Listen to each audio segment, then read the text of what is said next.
नमस्कार मित्रांनो, माझं नाव आहे गणेश जाधव. लाडकी बहीण योजना याचे खूप लोकांचे रिसबमिट ऑप्शन आलेलं आहे. त्यांना मेसेज बिन आला आहे रिसबमिट फॉर्म कसा करायचा आहे आता मी या व्हिडिओमध्ये तुम्हाला सांगणार आहे. तर व्हिडिओला शेवटपर्यंत बघा. तुमचा काही प्रॉब्लेम असेल तर प्रॉब्लेम सॉल्व होईल. रिसबमिट काहून आला आणि कोणकोणते डॉक्युमेंट पुन्हा तुम्हाला अपलोड करायचे हे सर्व माहिती मी तुम्हाला या व्हिडिओमध्ये सांगणार आहे. तर चला आता सुरू करूया आजच्या व्हिडिओला. सर्वात आधी मित्रांनो, तुम्हाला क्रोमो ओपन करायचा आहे. तुम्ही तुमच्या मोबाईलमधून हा फॉर्म भरू शकता. त्याच्यानंतर लाडकी बहीण योजना वरी तुम्हाला टाकायचं आहे किंवा डिस्क्रिप्शनमध्ये वेबसाईटची लिंक दिलेली आहे मी. तिच्यावर तुम्हाला आय डी बनवायचा आहे. नाव टाकून मोबाईल नंबर टाकून तुम्ही नवीन फॉर्म बिन भरू शकता. हा कॅप्चा कोड इथं कॅप्चा कोडमध्ये टाकायचा आहे आणि लॉग इन या ऑप्शनवर तुम्हाला क्लिक करायचं आहे. पुन्हा एकदा कॅप्चा कोड टाकायचा आहे याच्यामध्ये आणि लॉग इन ऑप्शनवर क्लिक करायचं आहे.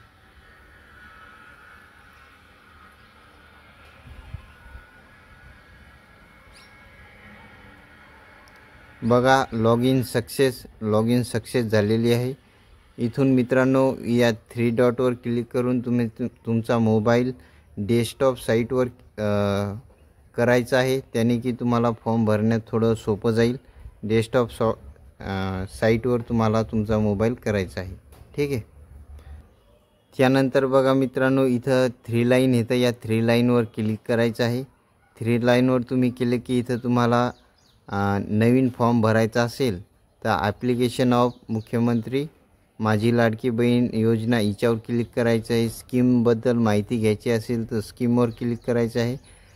ॲप्लिकेशन मेड इलिजियर हिच्यावर क्लिक करून तुम्ही रिसबमिट तुमचा फॉर्म करू शकता. तर या ऑप्शनवर तुम्हाला क्लिक करायचं आहे. त्यानंतर तुम्ही जे फॉर्म भरले ते तुम्हाला इथं दिसून जातील. त्यानंतर मित्रांनो, तुमच्यासमोर असा इंटरफेस येईल. इथं नाव पाहायचं आहे आणि इथं हे बा रिसबमिट ऑप्शन आलेलं आहे. हिच्यासमोरच एक हा छोटासा बॉक्स आहे. हिच्यावर तुम्हाला क्लिक करायचं. हिच्यावर क्लिक केल्याच्या नंतर तुमच्यासमोर असा इंटरफेस येईल. इथं तुम्हाला तुमचं नाव व्यवस्थित चेक करायचं आहे आणि खाली बघा डॉक्युमेंट अपलोड करायचे ऑप्शन आलेले आहेत. तिच्यावर क्लिक करून तुम्ही डॉक्युमेंट सर्व अपलोड करायचे आहेत. सर्व माहिती तुमची व्यवस्थित जशी या तशीच राहील. फक्त तुम्हाला इथं डॉक्युमेंट अपलोड करायचे आहेत सर्व.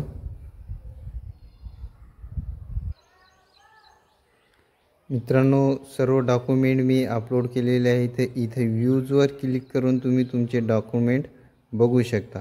सर्व डॉक्युमेंट व्यवस्थित बघा आणि खाली ऑप्शन आहे सेव्ह इन्फॉर्मेशन या ऑप्शनवर तुम्हाला क्लिक करायचं आहे.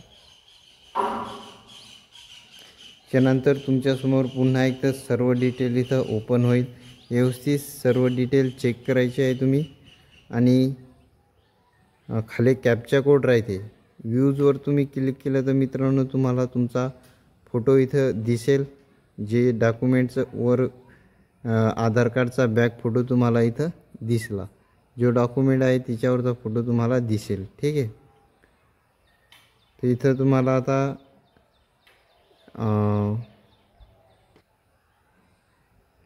बघा इथं फोटो बिन आलेला आहे वरी आणि इथं तुम्हाला कॅप्चा कोड टाकायचा आहे आणि सबमिट बटनवर खाली क्लिक करायचं आहे.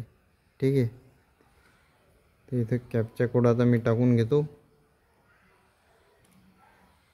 030130 आणि सबमिट या ऑप्शनवर तुम्हाला क्लिक करायचं आहे. बघा ॲप्लिकेशन इथं बघा सक्सेस ॲप्लिकेशन अपडेटेड आणि इथं जे नाव होतं